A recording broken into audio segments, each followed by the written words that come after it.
Hello दोस्तों, एक बार फिर से स्वागत है आप सबका अल्टम साइंटिया क्रशिंग बायोलॉजी कोर्स में। तो पिछले लेक्चर में हम लोग जो चैप्टर स्टार्ट किए हैं इसमें वो कंटिन्यू करेंगे। तो चलिए आगे बढ़ते हैं। तो हम लोग यहाँ इन्फ्लोरेसेंस से हम लोग को आगे बढ़ना था। इसके पहले हम लोग ये लीव्स के मॉडिफिकेशंस देख चुके हैं आई थिंक। तो हाँ, और पिचर प्लांट वगैरह वीनस फ्लाईट्रैप वगैरह के बारे में हम लोग पढ़ चुके थे, इंसेक्टिवोरस प्लांट्स। तो अब हम लोग स्टार्ट करेंगे द इन्फ्लोरेसेंस। इन्फ्लोरेसेंस होता क्या है, तो सबसे पहले इसी के बारे में पढ़ते हैं। What is inflorescence. एक मिनट।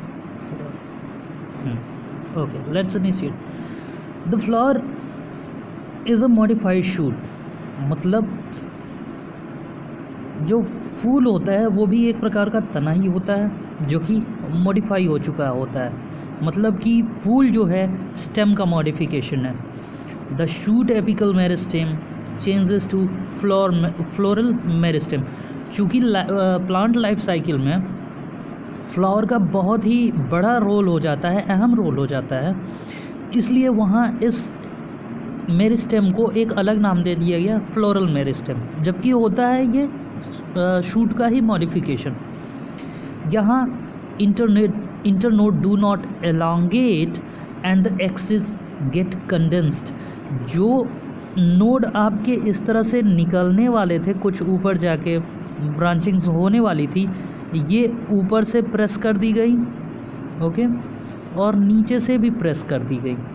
तो ये जितने भी नोड्स हैं आपस में एक पॉइंट पे हो जाते हैं। बस यही चीज़ होता है, यही डिफरेंस होता है एक नॉर्मल शूट और एक फ्लावर।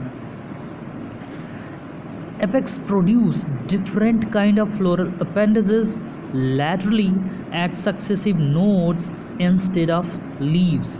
वहाँ लीव का फॉर्मेशन ना करके वो फ्लोरल जो मेरिस्टेम है वो फ्लावर के डिफरेंट अपेंडेजेस फॉर्म करता है, लाइक कैलिक्स, कोरोला, एंड्रोइसियम और गायनीशियम। When a shoot tip transforms into flower, it always solitary। मतलब कि कोई भी शूट टिप जब फ्लावर को बनाने की स्टार्टिंग करता है तो वो अकेला होता है। ये नहीं कि एक फ्लावर के ऊपर दूसरा फ्लावर का भी फॉर्मेशन हो जाए, ऐसा अभी तक बिल्कुल नहीं देखा गया। हाँ, ऐसा देखा गया है कि फ्लावर के बीच से एक मेन स्टेम निकलती है जो ऊपर जाके और फ्लावर्स को बनाती है, लेकिन इस पॉइंट पे दूसरा फ्लावर नहीं बनने वाला। ठीक, आगे बढ़ते हैं। इन्फ्लोरेसेंस, अब ये जो अरेंजमेंट होता है इन फ्लावर का उस एक्सिस पे, उसको इन्फ्लोरेसेंस कहते हैं। ये दो तरह के होते हैं, रेसिमोस एंड साइमोस। रेसिमोस को आप जानते होंगे, रेसिमोस में वो जो ब्रांच है वो बढ़ता रहता है और उसकी ग्रोथ टर्मिनेट नहीं होती और साइड में फ्लावर्स उसके निकलते हैं। ठीक, flowers are borne laterally and acropetal order. Acropetal order मैं पिछले लेक्चर में बता चुका हूँ। साइमोस का क्या होता है, साइमोस में ये लेटरल ब्रांच चल रहा है और यहीं पे फ्लावर फॉर्म हो जाता है। ठीक, तो यहाँ से अब उसका इस ब्रांच का जो ग्रोथ है टर्मिनेट हो गया। हाँ, एक्सेप्शंस इसमें भी हैं कि इस ब्रांच के बीच से मेन स्टेम निकलती है, ऊपर जाके फिर से कभी कभी फ्लावर को बना देती है। ठीक, ओके, यहाँ बेसिपिटल ऑर्डर में होते हैं। ठीक, जब यहाँ पहले ही टर्मिनेट हो गया स्टेम तो वो अब अपने न्यूट्रिएंट का सप्लीमेंट साइड में करेगा और वहाँ फ्लोरल अपेंडेजेस निकलेंगे। मतलब कि यहाँ मैच्योर्ड सबसे ऊपर रहता है और नियोनेट नीचे रहता है। ओके, अब बात करते हैं द फ्लावर। जो मेन अपेंडेजेस वो फ्लोरल मेरिस्टेम बनाया उसके बारे में अब हम लोग पढ़ेंगे। इसमें 4 डिफरेंट काइंड ऑफ होल्स होते हैं। ठीक, arrange successively on a swollen end of the stock like that is pedicel. जो उसका स्टॉक है पेडिसिल उस पे अरेंज होते हैं और उस पे एक सोलन स्ट्रक्चर होता है जिसे हम थैलमस कहते हैं या रिसेप्टिकल कहते हैं। ठीक, ये जो अपेंडेजेस होते हैं calyx, corolla, androecium and gynoecium, ये होते हैं कैलिक्स एंड कोरोला और accessory organ androecium and gynoecium are reproductive ones. Okay, in some flower like lily the calyx and corolla are not distinct मतलब उसमें जो कोरोला होता है और कैलिक्स होता है आपस में ही काफ़ी मर्ज हो गए रहते हैं, काफ़ी हद तक फ्यूज़ हो गए रहते हैं और ऐसे कंडीशन को हम पैरेंथ कहते हैं। ठीक, ये यूनिसेक्सुअल और बाइसेक्सुअल भी होते हैं। ठीक, लेकिन जब ये यूनिसेक्सुअल और बाइसेक्सुअल होते हैं मतलब कि किसी एक फ्लावर में किसी एक अपेंडेज की कमी है, तब जब उसमें किसी एक अपेंडेज की कमी होती है तो उस फ्लावर को इनकम्प्लीट कहा जाता है। ओके, इसमें भी सिमेट्री होती है जिसे एक्टिनोमॉर्फिक और जाइगोमॉर्फिक से डिनोट करते हैं, बताते हैं या फिर ये टर्म्स यूज़ करते हैं। सॉरी, मैं ज़रा वो जाइगोमॉर्फिक का वो सेमी टेक्निकल टर्म्स जो आगे हम लोग पढ़ने वाले हैं उसको ध्यान देने लगा, तो इस तरह से डिनोट करते हैं जाइगोमॉर्फिक को और एक्टिनोमॉर्फिक को like this. Okay, radial symmetry. और जाइगोमॉर्फिक बाइलेटरल सिमेट्री होता है। ठीक, एक्टिनोमॉर्फिक के एग्जांपल हो गए मस्टर्ड, डेटूरा एंड चिली। जाइगोमॉर्फिक के हो गए गुलमोहर, बीन एंड केजिया। इसमें कुछ असिमेट्रिकल फ्लावर्स भी आते हैं। अब असिमेट्रिकल का मतलब आप समझ ही सकते हैं, जिसमें कैना आता है। ओके, फ्लावर जो होते हैं इनमें जो अपेंडेजेस होते हैं उनके कुछ कोफिशिएंट्स भी हो सकते हैं लाइक 3, 4 एंड 5, जिसे हम ट्राइमेरस, टेट्रामेरस एंड पेंटामेरस कहते हैं। ठीक, कुछ में flowers with bracts, reduced leaves found at the base of the pedicel that is called bracted। मतलब कहने का मतलब ये है कि जिन फ्लावर में ब्रैक्ट पाया जाता है उसे ब्रैक्टेड, जिस फ्लावर में ब्रैक्ट नहीं पाया जाता है उसे ई ब्रैक्टेड। और ब्रैक्टेड क्या होता है? रिड्यूस्ड लीफ होता है। और कभी कभी ये पेटलॉइड भी हो सकते हैं, कलर भी अच्छे वाइब्रेंट कलर गेन कर लेते हैं ये, तो काफ़ी अच्छे लगते हैं। अब बात आता है कि जो गाइनोशियम है उनके पोजीशन के आधार पे कुछ फ्लावर्स को बांटा गया है, जिसमें आता है हाइपोगाइनस, पेरीगाइनस एंड एपीगाइनस। चलिए इन कन्फ्यूजन्स को एक बार फिर दूर करने की कोशिश करते हैं। In the hypogynous flower, gynoecium occupies highest position। देखिए कहने का मतलब क्या है, हाइपोगाइनस हम एक टर्म याद करते हैं इसलिए ज़रा कन्फ्यूजन हो जाता है हम लोग को पेपर्स में। हाइपोगाइनस फ्लावर हम कहते हैं, पूरा टर्म ये है हाइपोगाइनस फ्लावर। अगर जो हाइपोगाइनस फ्लावर मतलब कि फ्लावर हाइपोगाइनस है तो आप सीधे पकड़ लेंगे फ्लावर गाइनस के गाइनोशियम के रेस्पेक्ट में हाइपो है।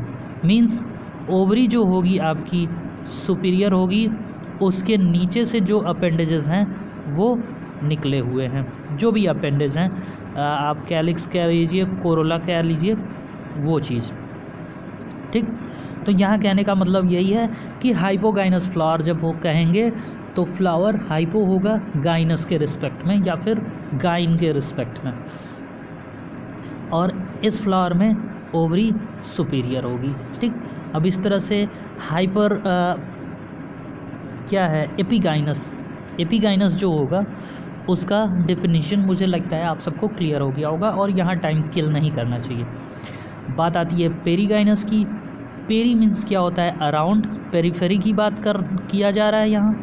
ओके, तो पेरीगाइनस में क्या होगा, पेरीगाइनस फ्लावर में क्या होगा, ये याद करिए। पेरीगाइनस जब कहेंगे तो फ्लावर ज़रूर कहेंगे, तो फ्लावर गाइनस के पेरीफेरी पे होगा, मींस सेम लेवल पे वो निकलेगा। ओके, क्या लिखा गया है एपिगाइनस के बारे में? Epigynous flowers the margin of thalamus grow upward and closing the ovary completely and getting fused with it and other part of flower arises above the ovary। Okay, flower जब epigynous है तो flower के जो appendages होंगे, floral appendages होंगे या फिर accessory appendages जो होंगे वो गाइनस के रिस्पेक्ट में सुपीरियर होंगे। The ovary said to be inferior like guava and cucumber. Okay, ray floret की भी बात करी जा रही है यहाँ सनफ्लावर के, ये भी एक एग्जांपल है। आगे बात करते हैं कि जिन जिन अपेंडिसेस की बात कर रहे हैं, अपेंडिसेस जो शब्द है उसमें कौन कौन से पार्ट्स आते हैं, जो कि पहले हम लोग पता कर चुके हैं, calyx, corolla, androecium and gynoecium. तो इसमें कैलिक्स को देखते हैं, तो कैलिक्स में gamo means fused, gamo means fused and sepals means sepal. ठीक, OUS जहाँ लगता है वहाँ लाइक शब्द आता है, लाइक OUS फ्यूज्ड, हाँ ऐसे ही समझ लीजिए। तो यहाँ हो गया फ्यूज्ड लाइक सेपल, मतलब कि जो सेपल्स हैं उसके फ्यूज्ड हो चुके हैं। और फ्री हैं तो पॉली शब्द यूज़ कर सकते हैं क्योंकि वहाँ मल्टीपल सेपल्स प्रेजेंट होंगे। ओके, कोरोला के बारे में देख लेते हैं। उसी तरह से यहाँ भी है गैमोपेटैलस एंड पॉलीपेटैलस। ठीक, अब बात करते हैं एस्टिवेशन। एस्टिवेशन क्या है? The mode of arrangement of sepal और petal in floral bud with respect to other members of the same whole is known as estivation। कह रहा है जो सेपल या पेटल का अरेंजमेंट है उस होल में, उस पर्टिकुलर होल की बात की जा रही है। मतलब कहने का क्या है कि सेपल का अपना एक अलग एस्टिवेशन हो सकता है, पेटल का अपना एक अलग एस्टिवेशन हो सकता है। ठीक, जो ये मेंबर्स हैं, ठीक, उसकी बात की जा रही है। ये कैसे हो सकते हैं? वेलवेट। अच्छा, चलिए देखते हैं अगर जो इसकी मीनिंग हमें मिल जाए तो।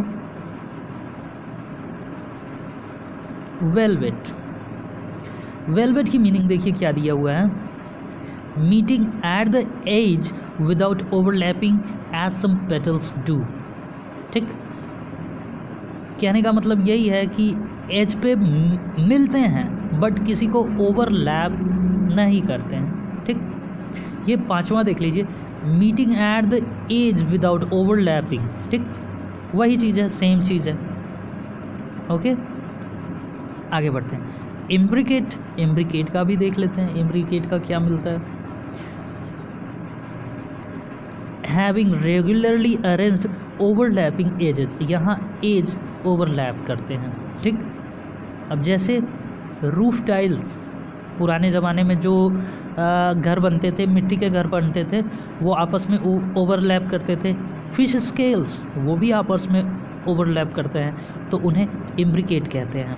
ओके, वैक्सिलरी का भी देख लेते हैं। देखिए इसमें मतलब क्या निकल रहा है, a member of the oldest class of army veteran who served under the special standard in ancient Rome. Ancient Rome में जो आर्मी थी, लाइक आर्मर ये बने होते हैं। ठीक, वन हु कैरीज अ वैक्सिलम। ठीक, जो आर्मर टाइप में प्रेजेंट होते हैं उसे वैक्सिलरी कहते हैं। ठीक, अब आगे पढ़ते हैं, इनके एग्जाम्पल्स क्या दे रहे हैं वही देखिए। व्हेन सेपल्स और petals in whorls just one another at margin without overlapping. ठीक, in calotropis it is called said to be valvate. ठीक, अब चाइना रोज, लेडीज फिंगर और कॉटन की बात हो रही है, ये ट्विस्टेड हो जाएंगे। ट्विस्टेड में क्या है, China rose, ladies finger and cotton. इसका इमेज बहुत अच्छा है लेडीज़ फिंगर का, जैसे आपको सेल्फ एक्सप्लेनेटरी इमेज था जिसे आप आराम से समझ सकते हैं, बट यहाँ तो टेक्निकल रेस्ट्रिक्शंस हैं, इसलिए चलिए जो होता है उसी से करने की कोशिश करते हैं। और हाँ, एक बात, कॉपी और पेन हाथ में ज़रूर रखे रहिए आप लोग, जिससे कंसंट्रेशन बढ़ता है। और खैर वो बात मैं नहीं कहूँगा। मार्जिन ऑफ सेपल्स और petals, margin or sepals or petals overlap one another but not in any particular direction, like in Acacia and Gulmohar. The distribution is known as imbricate. Imbricate एक तरह से asymmetric समझ लीजिए। Velvet में just touch किया, twisted में overlap किया एक पर्टिकुलर डायरेक्शन में, लेकिन इम्ब्रिकेट में ओवरलैप किया बट किसी भी पर्टिकुलर डायरेक्शन में आप नहीं कह सकते कि इसी डायरेक्शन में ये होल या फिर ओवरलैपिंग चल रही है, जैसा कि केशिया और गुलमोहर में देखते हैं। अब बात आती है पी एंड बीन की, जिसमें कील और विंग्स पाए जाते हैं। ओके, तो ये वैक्सिलरी होता है, और वैक्सिलरी या देखिए सीधे इसका नाम ही दे दिया गया पेपिलियोनेशियस।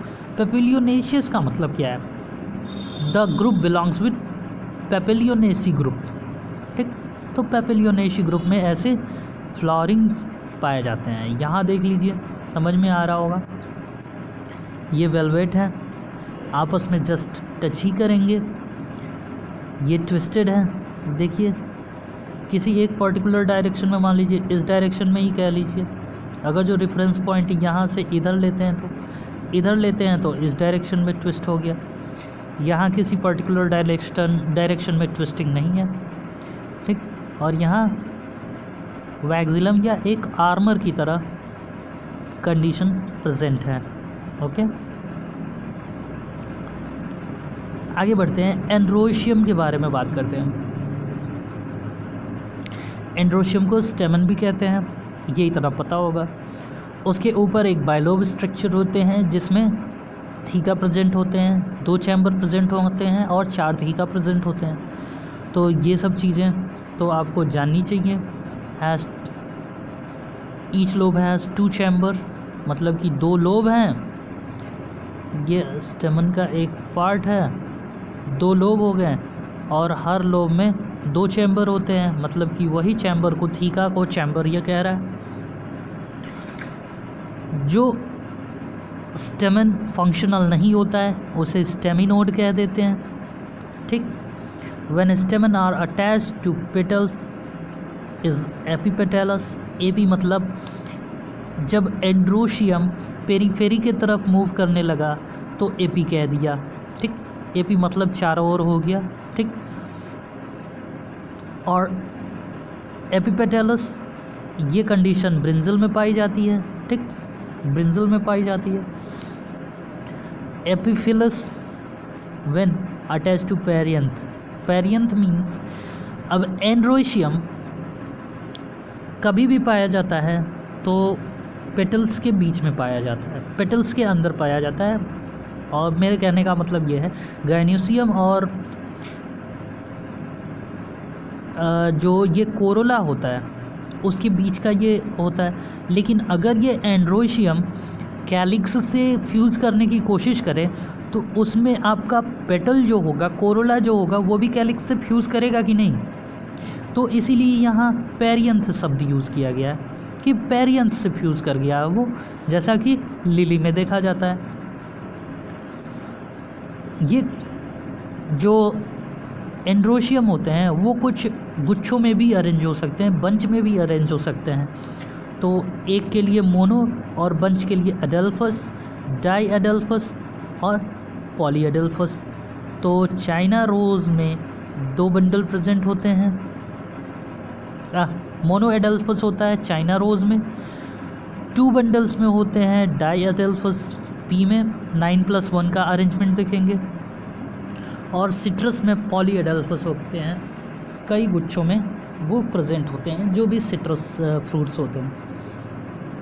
There must be variation in length of filament within a flower. यहाँ कभी कभी जो ये स्टेमन होते हैं, ये स्टेमन होते हैं, कुछ इतने बड़े हैं, ठीक, तो कुछ पता चलेगा इतने बड़े हैं। तो इनके साइज़ में भी वेरिएबिलिटी हो सकती है, जैसा कि आप मस्टर्ड में दे सकते हैं 4+2 का अरेंजमेंट होता है, 4 बड़े होते हैं और 2 छोटे होते हैं। उसी तरह का साल्विया में भी होता है, ठीक। अब गाइनोसियम के बारे में पढ़ लेते हैं। स्टाइल स्टिग्मा ओवरी तो बताने की ज़रूरत नहीं लगती मुझे। Each ovary bears 1 or more ovule attach to flattened cushion like placenta, ठीक। अब देखिए प्लेसेंटा का काम क्या होता है। जो मैमल्स में है प्लेसेंटा एम्ब्रायो को अटैच्ड रखता है, तो वही काम यहाँ भी प्लेसेंटा कर रहा है, ठीक। ओवरी जो होती है एक या अधिक ओव्यूल कैरी करती है, जो कि प्लेसेंटल एक फ्लैटेंड स्ट्रक्चर होता है, उससे वो अटैच्ड रहता है। किन्हीं में मोर देन 1 कार्पल भी प्रेजेंट हो सकते हैं, एक से अधिक कार्पल भी प्रेजेंट हो सकते हैं, और वे फ्री भी हो सकते हैं, अलग अलग भी हो सकते हैं, जैसे कि लोटस और रोज़ में कुछ जिसे एपोकार्पस कहते हैं, और सिनकॉर्पस, ये जो आपस में फ्यूज्ड हो गए रहते हैं, जैसे कि मस्टर्ड एंड टोमेटो, ठीक। ओव्यूल सीड में डेवलप हो जाता है, ओवरी फ्रूट में। प्लेसेंटेशन की बात करते हैं। जिस प्लेसेंटा की हमने बात की कि ओव्यूल को ओव्यूल जिससे अटैच रहता है, तो वो अटैचमेंट भी कई तरह का हो सकता है। वो प्लेसेंटा भी उसी ओवरी में कई तरह से अरेंज हो सकता है, जिसमें एक मार्जिनल होता है जिसे आप पी में देखेंगे, दूसरा एक्साइल होता है जैसा कि आप चाइना रोज़, टोमेटो और लेमन में देखेंगे। पेराइटल हो सकता है जैसा कि आप आर्जिमोन में देखेंगे, ठीक। फ्री सेंट्रल हो सकता है। फ्री सेंट्रल का मतलब है दूसरे किसी बाहर के जो पेरीफेरी होगा वहाँ अटैच नहीं रहेगा, ठीक। 1 मिनट, मैं मिस कर जा रहा हूँ अपना फ़ोन वो करने को, साइलेंट करने को।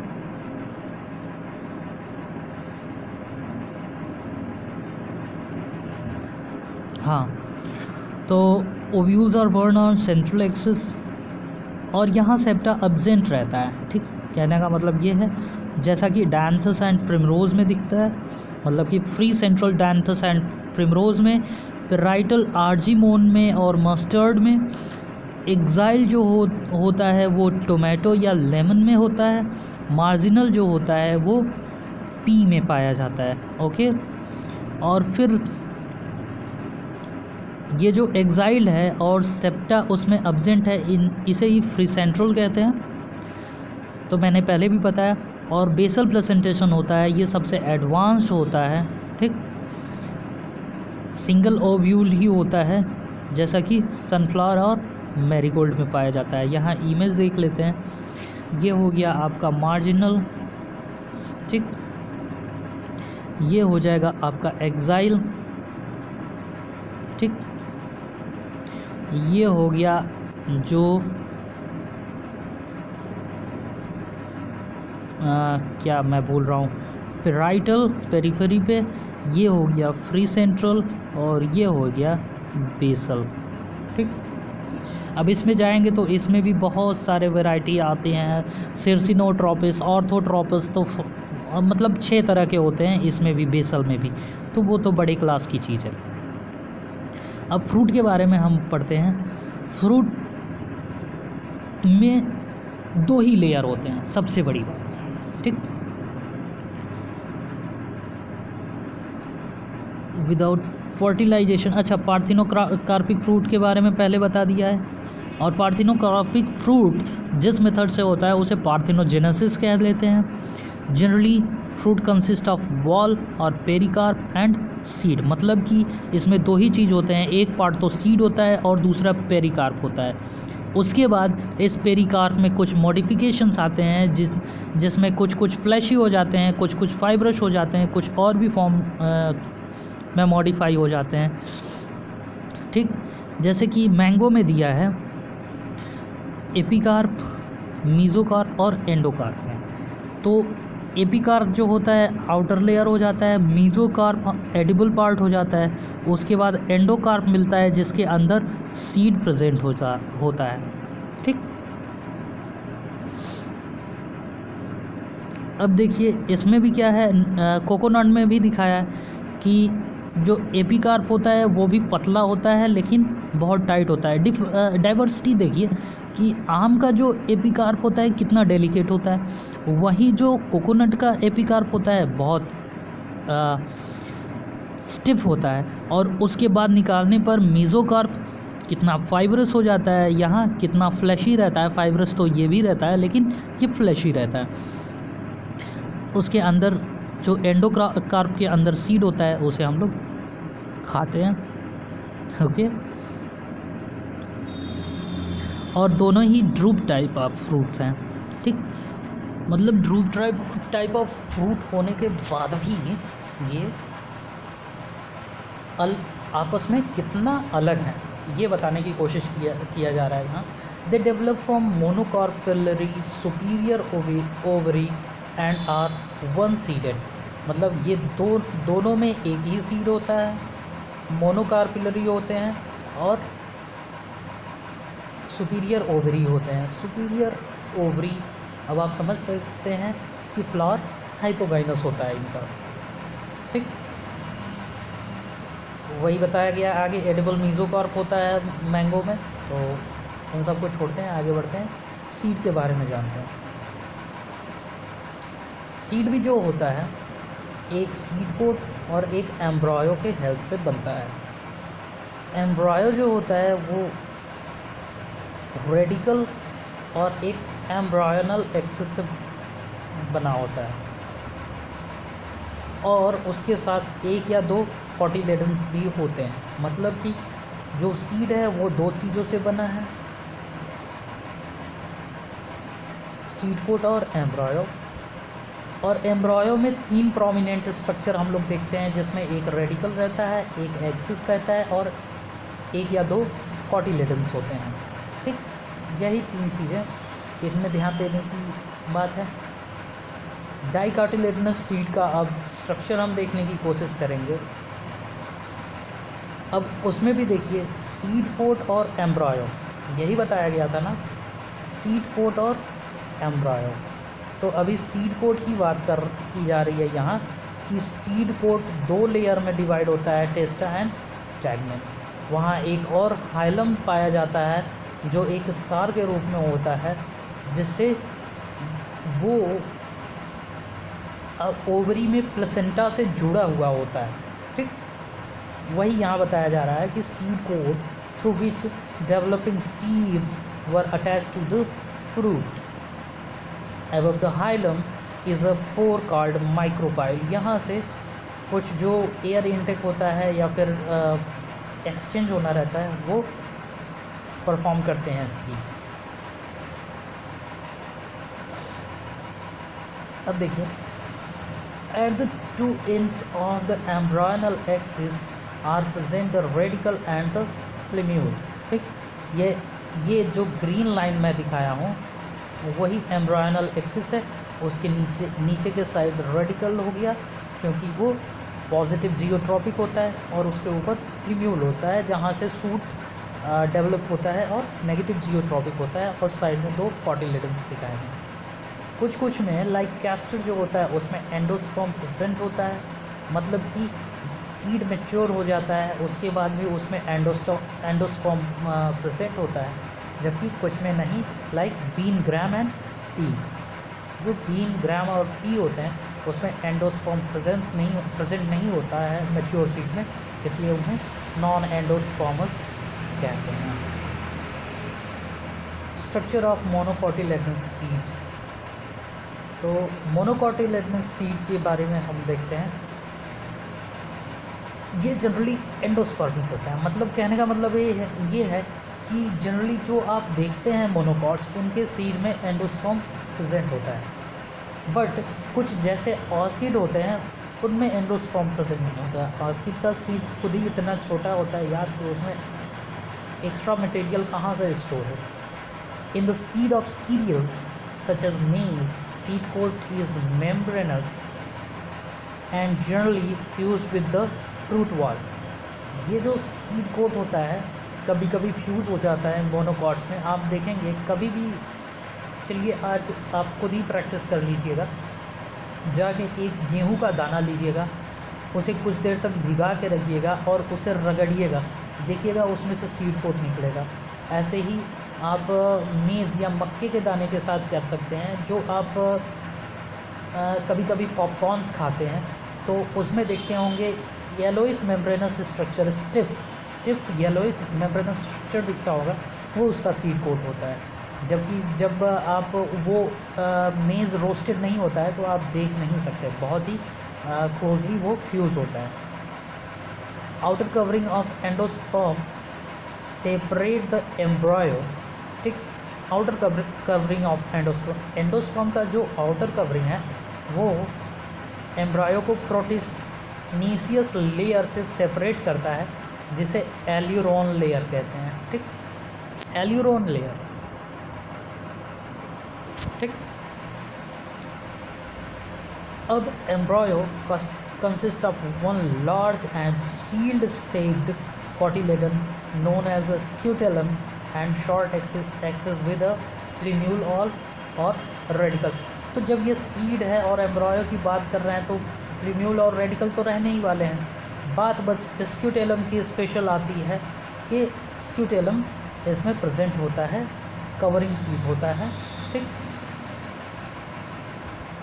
प्लीन्यूल जो होता है, plumule and radicle are enclosed in seed which is called coleoptile. Coleoptile plumule को कवर करता है, सीड बनाता है, और कोलियोराइजा रेडिकल को। आप राइजा से इसे डिफ्रेंशिएट कर सकते हैं कि राइजा रूट से बिलोंग करता है, इसलिए वो रेडिकल को कवर करेगा, आगे याद करने में आराम होगा। स्क्यूट का मैंने मीनिंग शायद ढूंढा था। स्क्यूट का मतलब कवरिंग होता है। आप पढ़े होंगे एनिमल्स में, जहाँ एनिमल किंगडम में रेप्टाइल हम लोग पढ़ रहे थे, स्नेक्स वगैरह के बारे में, तो उनमें स्क्यूट्स प्रेजेंट होता है। कैरेटिनस और काइटिनस और bony external plate as on shell of turtle और the underside of the snake, ठीक। कुछ सेमी ल्यूनर प्लेट्स होते हैं, बस यही कहने का मतलब है। सेमी ल्यूनर प्लेट ही है जो उसे कवर करता है, उसे ही स्क्यूटेलम कहते हैं। सेमी टेक्निकल डिस्क्रिप्शन देख लेते हैं। सेमी टेक्निकल डिस्क्रिप्शन में मैंने बताया था कि एक्टिनोमार्फिक को इस तरह से, जाइगोमार्फिक को इस तरह से, फीमेल पार्ट को इस तरह से, मेल पार्ट को ये ऐसे डिनोट करते हैं। अगर फ्लावर बाइसेक्सुअल है तो दोनों एक में फ्यूज़ कर देते हैं, बाइसेक्सुअल हो गया। कैलिक्स को के से, कोरोला को सी से, एंड्रोसियम को ए से, गाइनियोसियम को जी से। यहाँ रेस्पेक्टेड नंबर्स लिख देते हैं। अगर फ्यूज़ है तो ब्रैकेट में कर देते हैं, एंड ब्रैकेट कर देते हैं। अगर जो गाइनोसियम सुपीरियर है, मीन्स हाइपोगाइनस फ्लावर है, तो नीचे लाइनिंग कर देते हैं। और उसी तरह से यहाँ भी हर जगह पे उसके पर्टिकुलर नंबर लिख देते हैं। और यहाँ 2+2 का मतलब क्या है कि अगर वो दो पार्ट में अरेंज है, जैसे यहाँ देखिए, इसको समझने की कोशिश करिए। दो ये हैं इस एक्सिस पे अरेंज है और चार ऐसे हैं, चार अलग हैं। अलग का मतलब यह है कि यहाँ फिलामेंट्स की जो अरेंजमेंट है ये मस्टर्ड का और फ्लोरल डायग्राम शो किया गया है। तो यहाँ एंड्रोसियम को A2+4 के फॉर्म में लिखा गया है, ठीक। गाइनोसियम जो है दो है और बाइकार्पिलरी है, तो दो लिख के इन्हें फ्यूज्ड शो किया गया है यहाँ पे ब्रैकेट के फॉर्म में। बस इतनी सी बात इसमें बताई गई है। आगे बढ़ते हैं, कुछ फैमिली के बारे में बताया गया है, फेबेसी के बारे में। तो फेबेसी जो होता है, जो भी दलहन फसलें हैं उनको लेके रिस्पेक्ट में बनाया गया है, जहाँ से भी हमें पल्सेस मिलते हैं। तो उसमें जैसे ट्री भी हो सकता है, शर्ब्स भी हो सकते हैं, हर्ब्स भी हो सकते हैं, रूट नोड्यूल, लेग्यूमिनस प्लांट की बात कर रहे हैं, रूट नोड्यूल की। इरेक्ट भी हो सकते हैं, जैसे आप अरहर के पेड़ को देख सकते हैं, जो श्रब के फॉर्म में होता है और इरेक्ट होता है। क्लाइंबर भी हो सकते हैं, जिसमें आप बीन एक्सेट्रा को देख सकते हैं। लीव जो होते हैं अल्टरनेट होते हैं, पिन्नेट होते हैं, और कंपाउंड या सिंपल कुछ भी हो सकते हैं। लीव बेस्ड पल्विनेट हो सकता है। स्टिप्यूल भी प्रेजेंट हो सकते हैं। वेनेशन रेटिकुलेट होगा, मतलब कि ये डाइकॉट होता है। आगे बढ़ते हैं, इन्फ्लोरेसेंस जो होता है, रेसिमोज होता है। आप मटर को देख सकते हैं, एक ही डाली में कितने सारे मटर की फलियां लगी होती हैं। फ्लावर बाइसेक्सुअल होता है। आप देख सकते हैं कि एंड्रोशियम और गायनोशियम दोनों होते हैं एक ही फ्लावर में। ये चीज़ देखिए, इस पर ध्यान देने की कोशिश करिए, इस पार्ट में। ये गायनोशियम का पार्ट, ये एंड्रोशियम है। तो इस तरह से ये बाइसेक्सुअल हो गया। ज़ाइगोमार्फिक, यहाँ देखिए ज़रा, ये फ्लावर है और ये आपने डिवाइड कर दिया, एक मेन एक्सिस आपने लिया, और ये पार्ट आपस में रिजेंबल करते हैं, इसीलिए इसको इस तरह से ज़ाइगोमार्फिक फ्लावर को इस तरह से डिनोट करते हैं। यहाँ आप यहाँ भी डिवाइड कर सकते हैं। ओके, आगे बढ़ते हैं। ज़ाइगोमार्फिक